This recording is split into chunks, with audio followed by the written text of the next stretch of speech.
What's up everyone? It's been a while since we've had a good versus battle, but today we've got a good one with two new heavy hitters who have both been recently introduced in comics, going head to head.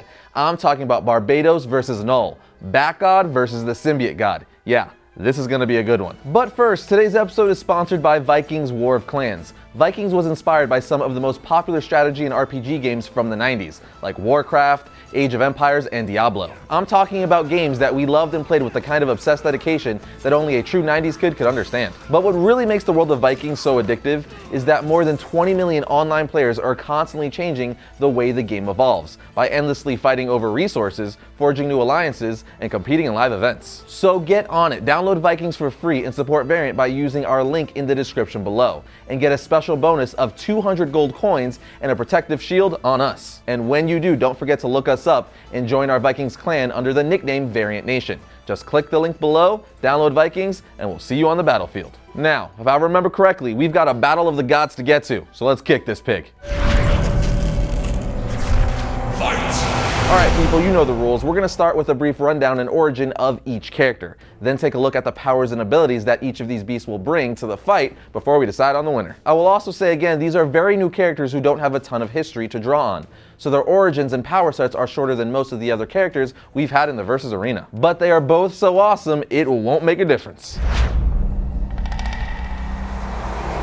First up is Barbatos, who was fully introduced to DC fans during DC's Dark Knight's Metal event, and made his first appearance in the Dark Knight's prelude, The Dark Days, The Casting. But I say fully introduced because while that was the first real appearance of Barbatos as a character, longtime Batman fans know that the comic book history of Barbatos runs a bit deeper into DC's lore. You see, the origin story of Barbatos given to us by Scott Snyder and others throughout the Dark Knight's Metal series is actually the continuation of a story that has been in progress for nearly 30 years. A story that involved multiple writers, including Grant Morrison, and embedded Barbatos into the background of Batman's mythos and the DC universe as an ever-present but just out of reach demonic boogeyman. I'm not going to go any further into that aspect of his history here, but I definitely recommend you pick up the book Dark Days, The Road to Metal, as it details a lot of those pieces that lead to the full emergence of Barbatos in Metal. It's pretty freaking awesome. Anyway, the origin for Barbatos given to us with Metal goes all the way back to the very beginning of creation, before the multiverse became reality, where three beings came into existence. Two of them were siblings tasked with monitoring creation,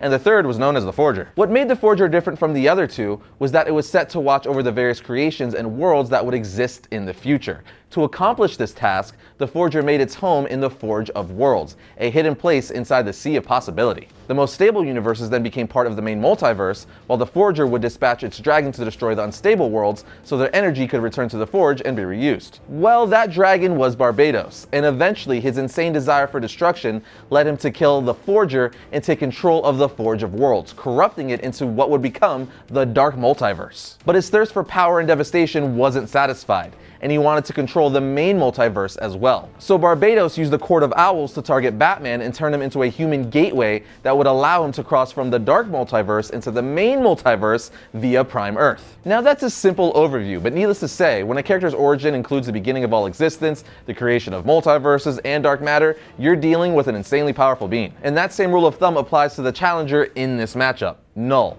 This god and creator of the symbiotes was created by Jason Aaron and made his first appearance in the Marvel Universe in Venom Volume 4, Issue 3 earlier this month. In the issue, we learn like Barbatos, Knull is an ancient being who existed even before the universe itself, where he dwelt in the nothingness of empty space. But when the Celestials were born and started creating the universe, Knull viewed them as invaders who created this universe in his kingdom of nothingness, and he wasn't having it. Knull took a sword that he formed out of his shadow and attacked the Celestials, quickly beheading one of them in his assault. If that doesn't tell you something right there, you probably don't know anything about the Celestials. These are cosmic god-like entities, and this Joker just lobbed one of their heads off with a sword he made out of his shadow. That's just nuts and a serious statement about how powerful Knull is. But they didn't realize that the void is where he thrives, and there Knull used the dead Celestial severed head as a forge to create the very first of the symbiote race. A sentient blade so powerful that it helped Knull carry out a genocide against the other gods, earning the sword the nicknames All Black, Necro Sword, and the God Slayer. However, after a string of defeats and the loss of his sword, Knull created a new generation of symbiotes and sent them across the universe to wreak havoc, only to have them turn on him and imprison him in a massive cage made of symbiote symbiote bodies, a cage we came to know as the planet Clintar. Yeah, not a small cage. In fact, the story also revealed that Clintar is actually the word for cage in the symbiote's language. And this was a massive reveal in the Marvel Universe because prior to this, we all believed that Clintar was just their home planet. Turns out, nope. Either way, they kept Knull caged for a very long time. But he finally broke out and he's set to potentially make a serious dent in the Marvel Universe. And that's true for both Knull and Barbados, because you don't create such powerful villains with backstories as intricate and extensive as these unless you have major plans for these characters going forward. Now, speaking of how powerful they are, let's get to what we know about the powers and abilities these two monsters are bringing to this battle. Alright, let me be clear. Both of these characters are immortal, godlike beings that are as ancient as it gets. In fact, in each of their respective universes, they could easily be the central source of evil and destructive dark forces. But that is yet to be seen, as we have a crap ton more to learn about these characters. However, here is what we do know. Barbados is an ancient evil that possesses massive destructive force, which he wields through his ability to manipulate dark matter and darkness itself. Barbados also has intense telepathic power and can infect his enemies with the power of the dark multiverse, which weakens them physically and mentally, forcing them to yield to his will. This includes reality alteration. Overall, if you read Metal and saw what he did to the entire Justice League and what it took to keep him from destroying the universe, you know that Barbados is among the highest level threats in the DC comic universe. And then there's Knull, who is easily at the same threat level in the Marvel Universe.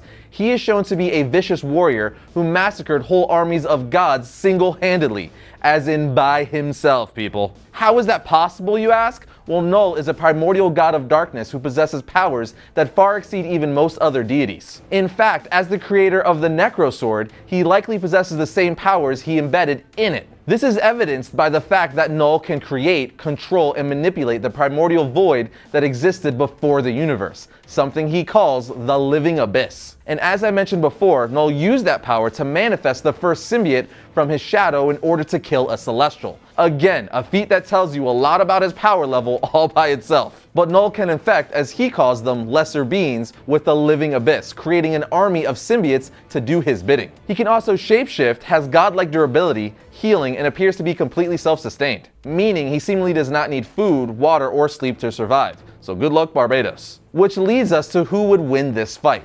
Again, with both of these two being ancient gods within the respective universe, it's a tough call. But with what we know about each of them so far, we're calling this one for Knull for one main reason. He has taken on and defeated armies of gods and even decapitated a celestial, all alone. That is a glaring demonstration of strength and power that I think is just too much for Barbados to overcome, at least based on what we know so far. But hey, Barbados did kill his own master, the Forger, and as we learn more about who the Forger was, it could become enough to turn the tide in Barbados' favor. But this round is going to the Symbiote God, Knull.